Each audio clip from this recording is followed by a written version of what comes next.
How's it going, guys? Peter from Phone Tech Net here, bringing you a review of the Kalaideng, I think that's how it's pronounced, painting series case for the Galaxy Note 2. I kind of give you the scoop on this case, give a verdict on it at the end, just so if it's worth the money, I guess, and just a quick look at it. So you can tell we got kind of some fancy packaging here. It always makes for a nice, good first impression with their company logo on it. This case is going to run you about 15 bucks off the internet.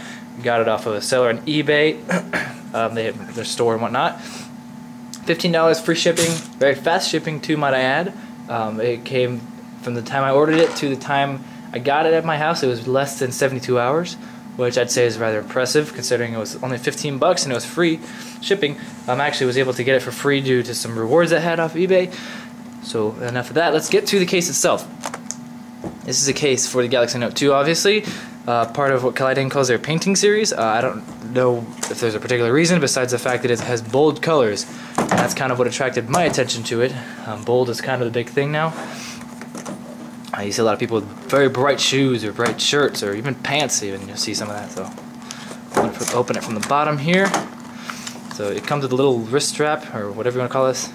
Handle. It's a strap for all purposes. Probably more for the ladies if they would like to hold it on, have it hanging on their wrist. I'm going to call this more of a folio or a wallet style case. It's still a case for the phone, but I mean, as you can plainly see, it looks kind of like a wallet type deal. It's made of a very high quality feeling sort of pleather. I want to say it's a very synthetic material, but nonetheless, it does feel good. It looks very visually appealing, as you can tell, it's very brightly colored, which is nice. There's a magnet. This is magnetic right here. It just clips on. Open it up, and you've got a little fold here for whatever you might put there that wouldn't fall, I guess. You have little folds here for credit cards and what have you. You have a little pocket down here for money, for pictures of loved ones, what have you. You put it right there. This also folds open just to give a little wiggle room. You can also stand it up. It works a lot better with the phone in the case, as I will show you. Inside is just the company branding and what have you.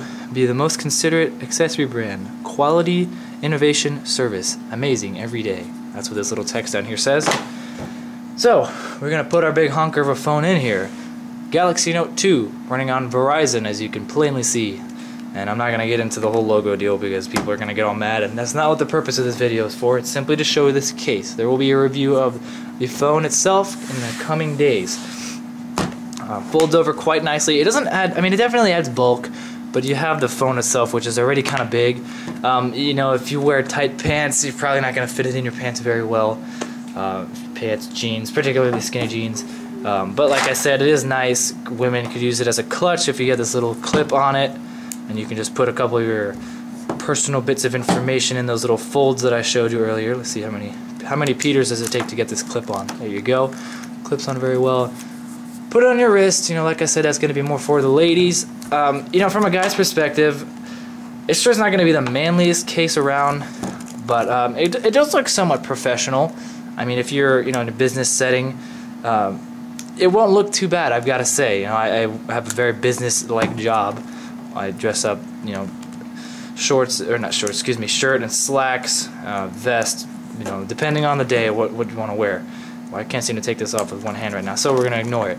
And it does look actually sort of professional, so I could see myself using it for a little while. I don't know how long it would be. I'm kind of holding out for the OtterBox Defender for this case. They sold out of the commuters, so I figured I might as well just get the Defender anyway. But we'll show you the back of it. It doesn't obstruct the camera really in any way. LED flash is still perfectly fine. Speaker as well, and the S Pen it's easily accessible, so not too bad.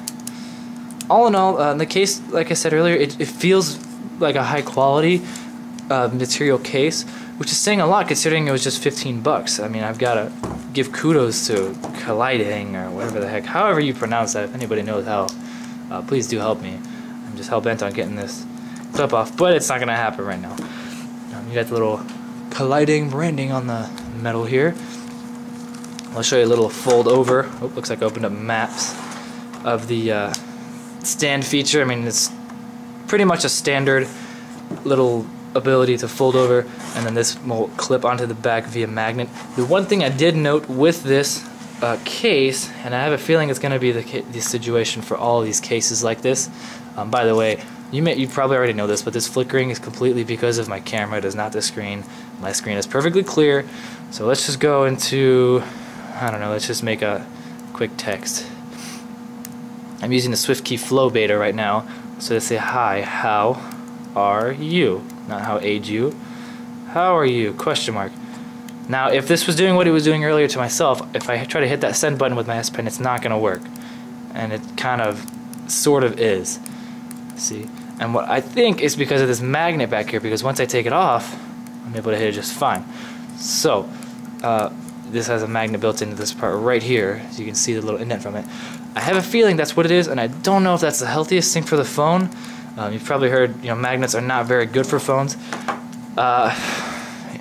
I do like the case and I like the boldness of it, but then again, I don't want my phone to be damaged. So I'm gonna do a little looking into that and see if that's if a magnet like that on my case is really gonna be a big deal or not. It hasn't affected the phone other than that when I have it near and I'm trying to type with my S Pen. Everything else works fine. I could use my finger, so I think it's just some sort of signal that is being blocked via the magnet or from the magnet in this case. But like I said, I will do some looking into it and I'll let you guys know. But all in all, I'm gonna give this case a pass. I'm gonna give it I'll say an 8 out of 10. It's a pretty nice feeling case. It's a quality material. The only reason I'm not giving it a little bit better score is because it does add some bulk to it, and then there's the fact that that magnet kind of disturbs me a little bit, to be honest, because I don't know if I like the fact that it's interfering with my phone, and if that could potentially damage it. I don't know. I'm not gonna really chance it myself for too long, but when I say not chance it, I just mean I'm not gonna do hold it folded. I'm still gonna use the case for a little while. I'm just not gonna do this while I text and what have you. But overall, the case does get a pass in my book. If you got questions, feel free to just let me know. Shoot me a comment, shoot me a message. Like I said, there will be a video review of the Galaxy Note 2 on the way. There will be one of the Galaxy S3 on the way. There will be one of the Galaxy Stratosphere on the way. And there will be one of the LG Spectrum on the way. Those are just a couple phones that I have on hand that I'm going to do a review on. Yes, they're all Verizon. Unfortunately, Verizon is about the only thing I get in my area. So that's the only phone that I have access to at the moment. I'm kind of waiting for some more sponsors and some more people to reach out to me and say, hey, this is this phone from this carrier, do a review of it. As of right now, Verizon's the only one that's been able to do that for me. We will find out what happens in the near future. I'm hoping to get my hands on a DNA here pretty soon and do a review on that, because I know that's the big thing. So I think that's all I've got for you guys today. I'm not going to ask you to subscribe or do this or do that, because I guess I don't know the purpose to it. I'm sure it'd be very easy to figure out, but I do this out of my own benefit to you guys, or out of your own benefit, rather. I enjoy technology and I enjoy this stuff, and I just want to give back to everybody else.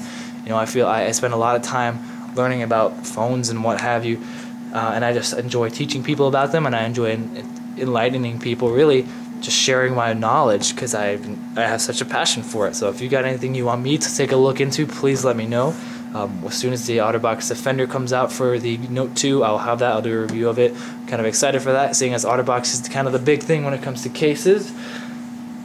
But yeah, other than that, questions, shoot me a comment, shoot me a message, do whatever you got to do to let me know somehow. I've always got my Note 2 on me, so I'm going to see you within a matter of hours at most, and I will get back to you as soon as I possibly can. So that's all I got for today. This is Peter from PhoneTechNet signing off, saying take it easy, guys. See you later.